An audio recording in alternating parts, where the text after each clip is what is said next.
Have you ever felt like something was holding you back?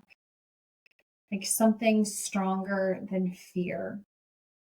Almost a primal instinct to not take action? Well, I'm here to tell you that very well could be your witch's wound, which is an ancestral inherited trauma. And today we're going to start to heal it.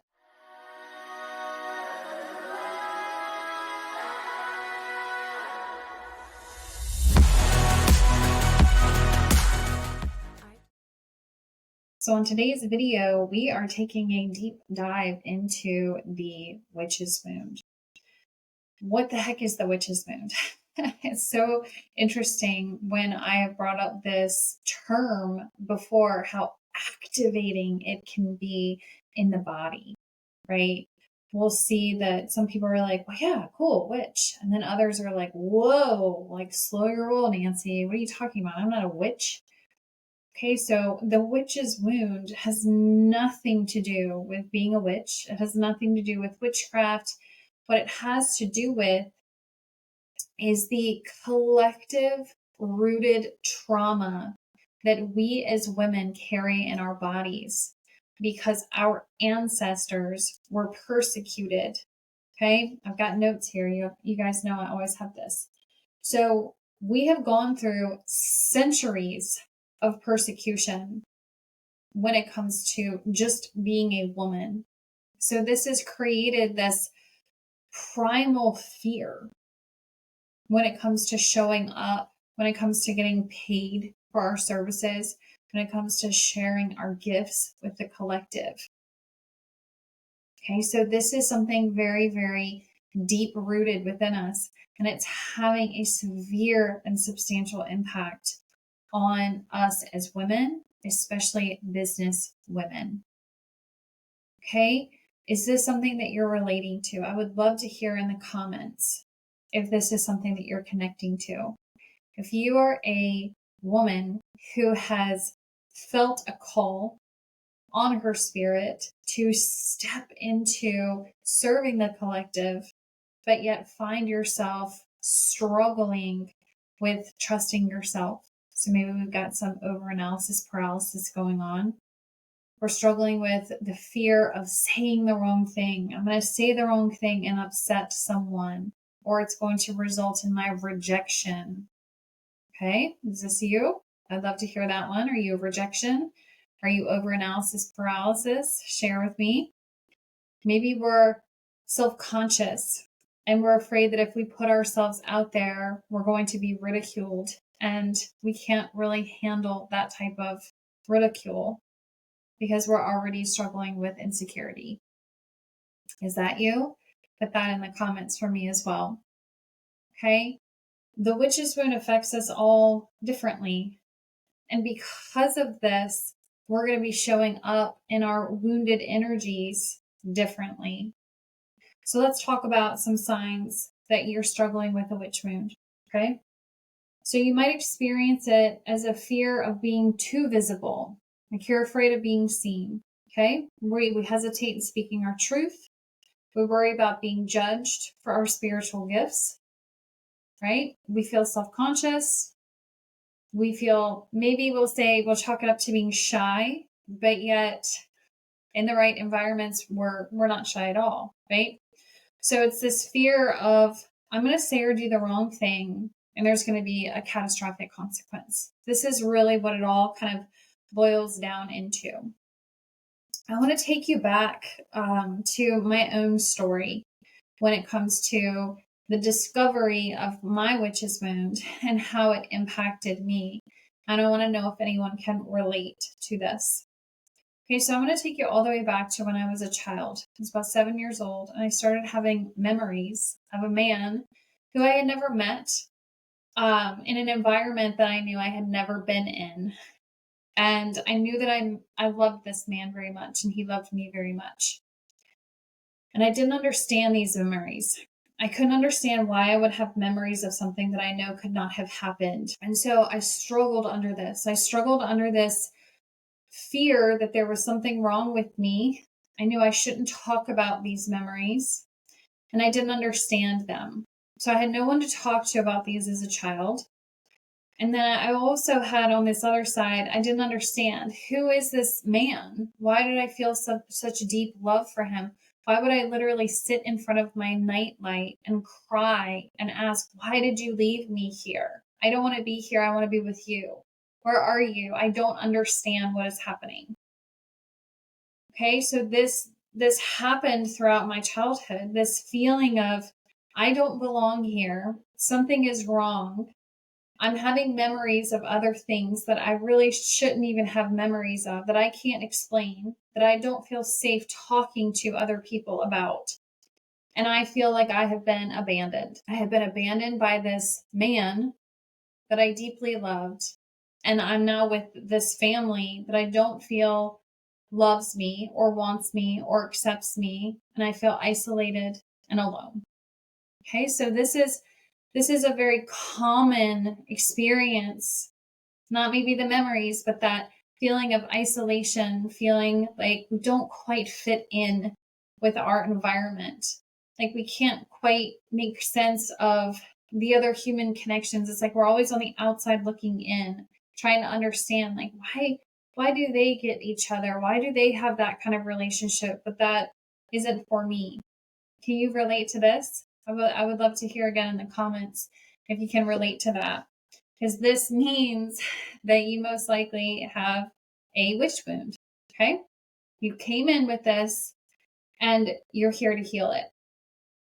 So as I went through this journey of these memories and trying to understand what they were and feeling this deep longing for this love of this man that wasn't here, I eventually started looking for that level of love and acceptance in the wrong places when it came to the masculine in my relationships. And so what I find interesting as I look back now was this pattern of self-abandonment. So the witch's wound really is based around the fear of betrayal and persecution. Abandonment is in there as well. If you think about it, like, as these women were betrayed, they felt incredibly alone. And because they were alone, they had no one to advocate for them. They experienced a very savage torture or death. Okay. So when we think about this, this is kind of like the root of the witch wound. It's rooted around persecution, betrayal, abandonment. So this is why we protect ourselves against this when it comes to people pleasing, fear of rejection, fear of abandonment, etc. So as I went through these relationships, I would self-abandon in an effort to try to get the type of love that I knew existed because I had felt it with this man in these memories. Okay, so this started me on a path at a relatively, I would say, young age, around 18 years old, of putting myself in relationships and circumstances that were not safe for me. And so they would subconsciously perpetuate these feelings of abandonment and betrayal.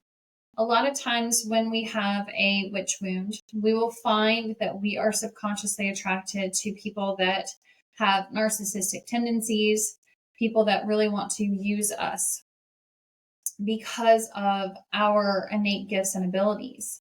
There's a level that other people see it within us, but we downplay ourselves because we just want to feel accepted, like we fit in with the muggles, but we don't, right? So we'll abandon, we'll diminish, we'll not say no when we need to say no or want to say no. We'll go along with stuff. We'll try to people please. We overextend ourselves, etc. Okay, so as this went on, into my 20s, into my late 20s, I eventually got to a point where the self-abandonment had a massive and catastrophic effect on my life. It completely turned my life upside down.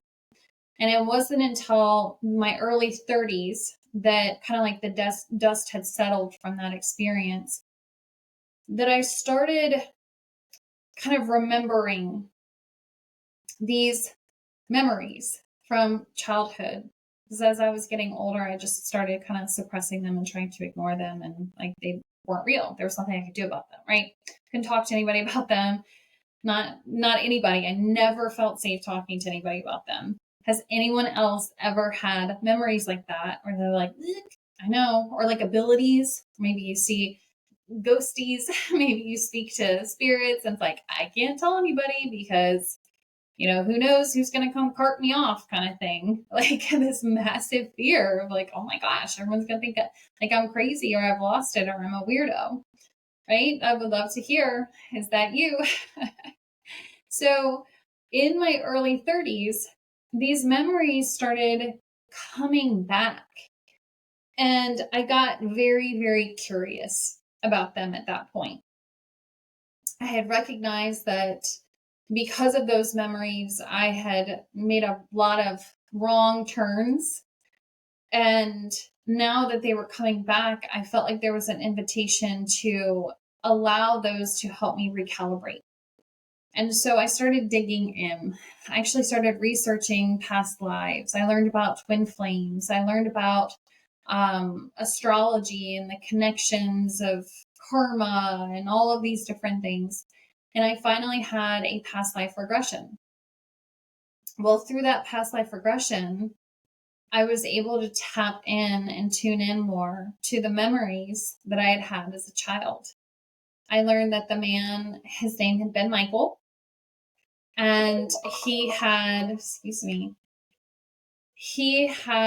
been called away to fight in a war or battle, and left me when I was pregnant to go do that. And so I had been in that past life, I had been someone who had kind of been on the watch list, but because he had status in the community, people kind of like left me alone, right? They don't want to mess with Michael because he had power. And so that kept me safe in a way. But the longer he was gone, the less safe I became, until finally the community thought he wasn't coming back and they came for me. So as I was getting all of this clarity around so many different things, I was like, wow, okay, this is starting to make sense. It's actually what, for those that can see the video behind me, these books, that's what inspired the book series that I wrote. The first book is called Witch's Wound. It's about that experience and about reconciling with the loss of that man and the hopeful journey towards reconnecting with him in this lifetime, if it's meant to be. So that's what that book series is about. So understanding what happened in this past life was very eye-opening for me, because it made me recognize where this fear of abandonment really came from. I also was able to piece together a connection that even though I grew up in a whole family, my parents were together. They still are together. They were both present-ish in my childhood. My dad worked a lot, and my mother struggled with her own things. We'll just say that. And so that environment and that energy was activating to this abandonment fear, because my mother would emotionally abandon. When we would say or do the wrong thing, she would withdraw support. She would withdraw emotional connection. She would threaten to remove any type of financial or stability support if we didn't behave or operate in a way that she wanted us to. And so this created a reality for me that things were very unstable. So I was always afraid that everything that I had was just going to be snatched up and taken away. And so this was a reason that in my romantic relationships, I was always the one to first like, oh, fine, we'll just break up then, right? When things were getting hard, because I was like, okay, they're going to leave, right? So I wanted to head them off at the punch. Right? Nobody's going to stay, nothing's stable. So I was very defensive all the time, combative, fearful, stressed out, I would find myself engaging in relationships where I knew someone was emotionally unavailable or would not be available because I knew that that would somehow keep me safe from it, getting to a point where I was afraid of the abandonment. Okay, so this is how this kind of played out for me in my reality. And I share this and I'm vulnerable with this because we all are going to see it in different ways. And so through that and through that lens, this is why it's important for us to recognize what I refer to as our witch's moon archetype. Okay, this is something I have studied for years now at this point. I started this work back in 2020. So for years, I have been studying the witch wound and applying my psychology background to it as well. And I created these archetypes, and they show us where the fear is. So, for example, me as a dragon archetype, my deepest fear is that fear of abandonment, because in that past life, I was abandoned and there was a catastrophic result that happened because of it. So, in this current lifetime, I chose a soul family that would play out a dynamic that would activate this fear of abandonment so that I would eventually move into a space of healing. Okay.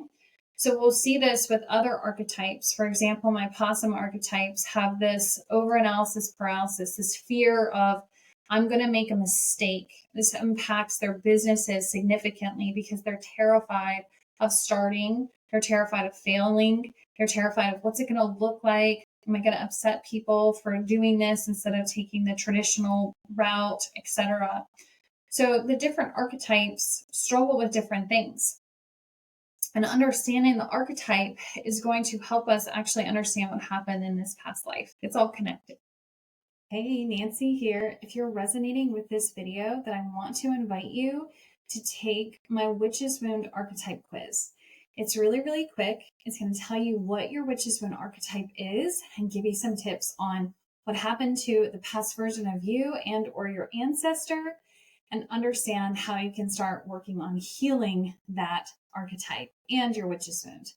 If you're interested in taking it a little bit further, be sure to also hop inside my Sacred Feminine program, which you can find both linked down below. Okay, so once we can understand how we're showing up in these shadow energies, we're then able to get a clearer image of, well, what happened in the past that activated this. And this may not have been our own experience in a past life. If past lives are kind of, you're like, eek, and you're maybe, I'm losing you here. This could very well be an ancestral trauma that you've inherited. We can have memories of our ancestors. They're in our DNA. Okay. So it doesn't really matter where it came from or how it got there. If it's past life or inherited from an ancestor, it's still in the body and it's still affecting us. So it still needs to be healed. Right. So through this healing, I've got my notes again, we're not only able to heal ourselves, but we break these chains in our ancestral lineage. Okay. We're able to clear these, I guess we could call them like the ancestral curses. You know how people say this, like, runs in my family, everyone's always broke, or everyone has this illness by this age, or everyone, etc.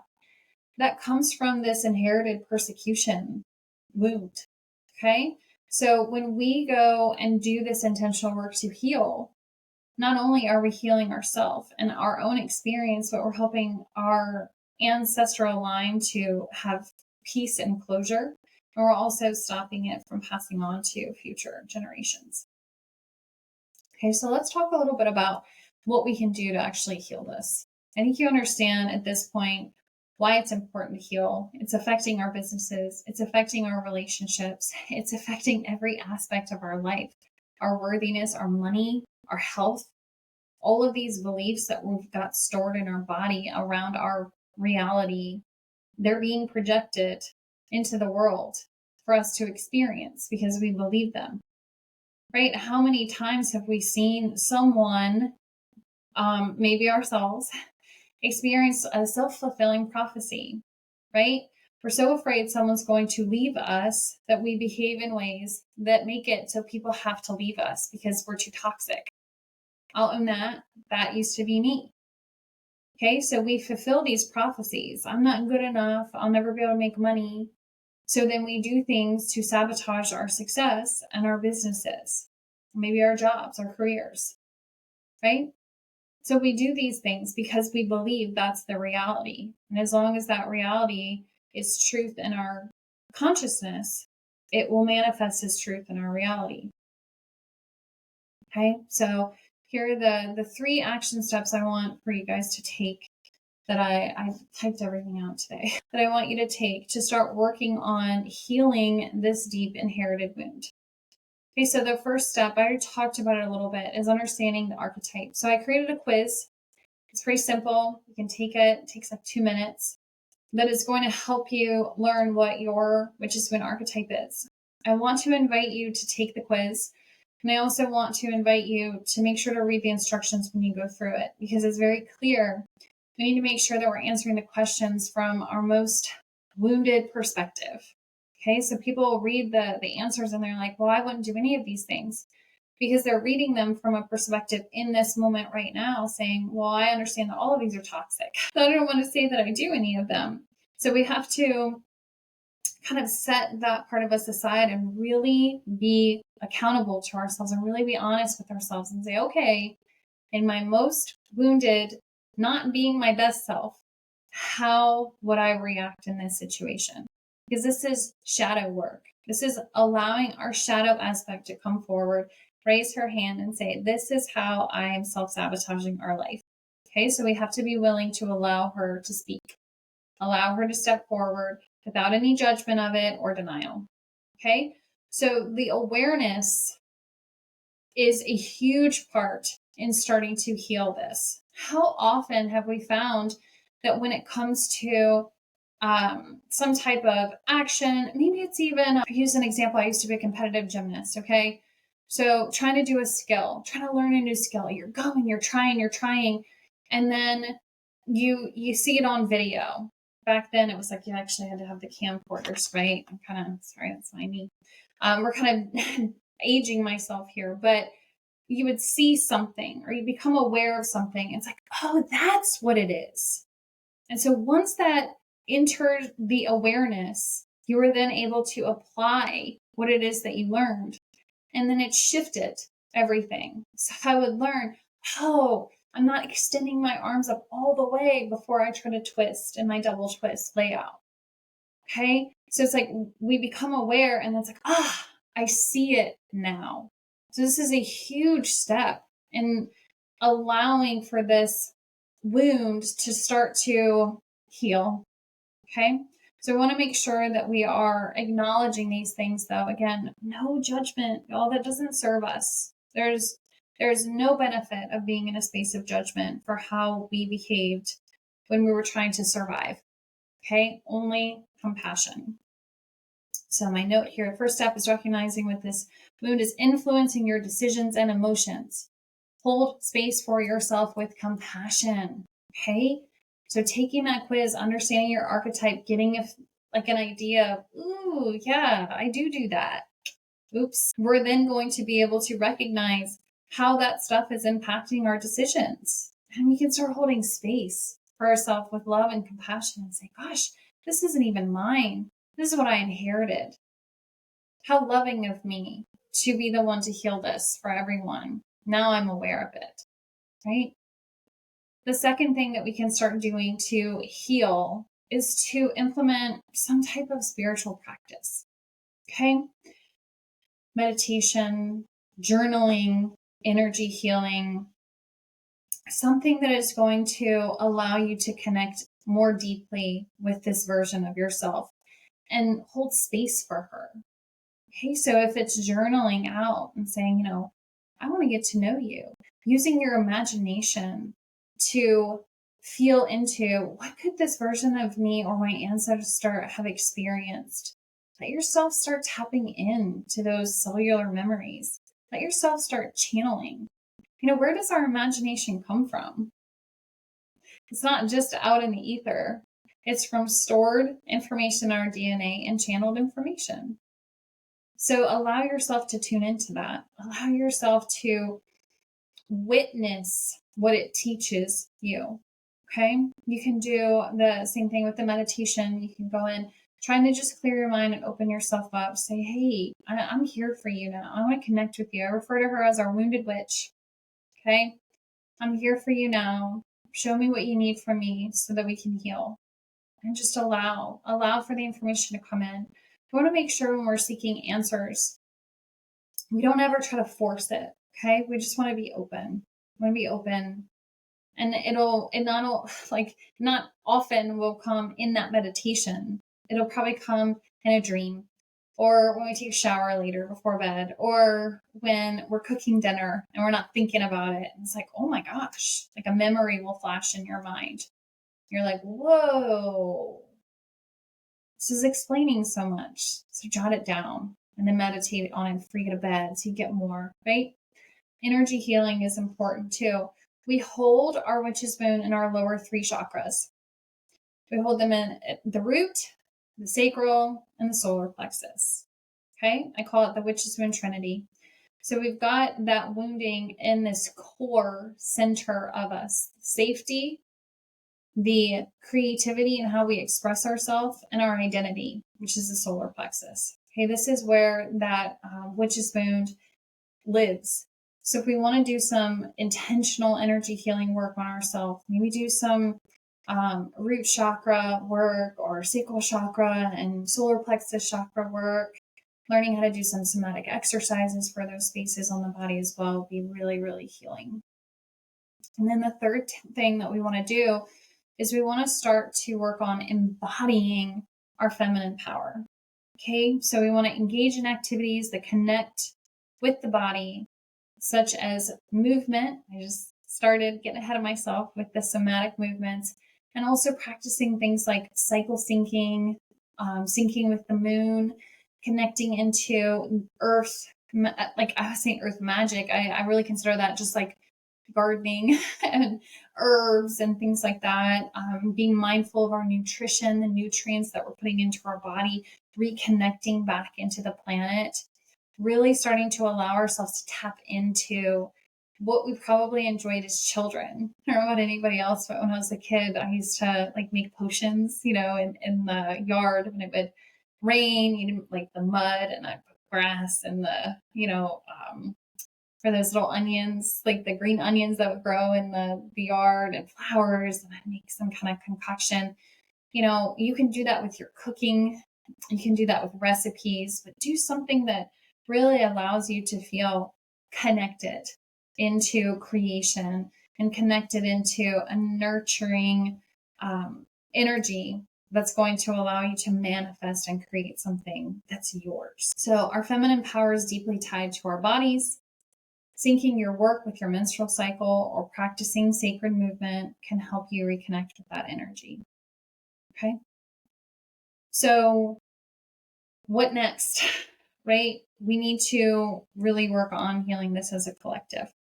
This is why I created my Sacred Feminine program. Okay. This program is an 8-week program that walks us through the exact process to heal this wound. And it incorporates a lot of these things that I just shared with you. So obviously not everyone is going to feel that it's accessible to them to hop into that container. So please utilize these 3 strategies and really try to incorporate them into your life. For everyone else, I really want to invite you to take advantage of a special offer. I have my Sacred Feminine program currently on special for the rest of this month at just $222. It's normally $888. And what I'm doing this time is I'm doing something very special. You're actually going to get access to me. Normally, when someone hops into that program, it's self-paced. They go through it themselves when it works for them, hopefully within about an 8-week period of time. What I'm going to do with this is everyone who takes advantage of this special offer of $222, you're going to go through this with me. We're going to do it as a group starting in November, and we're going to support each other. So we'll do weekly group calls where we will cover the work that was done that week. You can share your experiences. Maybe you got stuck. Maybe you're not getting the information that you're wanting. Maybe you're having trouble with something. Maybe something was tough to learn and you need a community to share that with.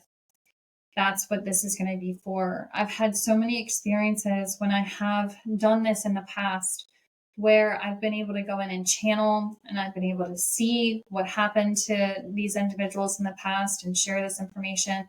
And the confirmation they get in their body, the whole group, we're all crying together because we're feeling the truth in this. We're feeling the release and the relief from learning and being able to put this version of ourselves to rest in peace.